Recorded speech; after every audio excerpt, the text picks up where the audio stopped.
இடம் பொருள் நேர்களுக்கு வணக்கம். பிக் பாஸ் சீசன் 7ஓட டே 81க்கான ப்ரோமோ 3 ரிலீஸ் ஆயிடுச்சுப்பா. இந்த ப்ரோமோவில் என்ன காமிச்சிருக்காங்க அப்படின்னு பார்த்தோம்னா, விக்ரமோட சிஸ்டர் வந்திருக்காங்களா, உள்ளே வந்திருக்காங்கல்ல, அவங்க விக்ரம்க்கு சில அட்வைஸ்லாம் சொல்லிட்டு இருக்கிறாங்க, சில இன்ட்டெல்லாம் கொடுக்குறாங்கப்பா.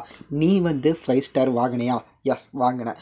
அந்த 5 ஸ்டார் வாங்கினதுக்கு யார் ஹாப்பியாக இருப்பாங்கன்னு நினைக்கிறா அப்படிங்கிற மாதிரி கேட்டதுக்கு, பூர்ணிமா கூட ஓகேடா, ஆனால் மாயாவை நம்பிடாத அப்படிங்கிற மாதிரி.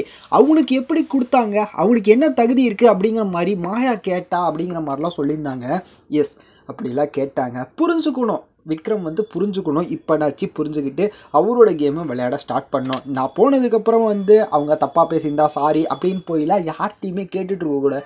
அங்கே போய் உட்கார்றது, இங்கே போய் உட்கார்றதுன்னு யோசிச்சுட்டுலாம் இருக்கவே கூடாது அப்படிங்கிற மாதிரிலாம் சொன்னாங்க. நீ உன்னோட கேமை ஸ்ட்ராங்காக விளையாடு, வாய்ஸ் அவுட் பண்ணுறா அப்படிங்கிற மாதிரிலாம் சொல்லிட்டு இருக்காங்கப்பா. விக்ரம்க்கு நல்ல அட்வைஸாக இருந்திருக்கும் அப்படிங்கிற மாதிரி தான் எனக்கு தோணுது. இப்போ இதுக்கு அடுத்ததாக அவரோட கேம் எப்படி ஆக போகுது அப்படிங்கிறத வெயிட் பண்ணி பார்த்துடலாம் அப்படிங்கிறது தான்.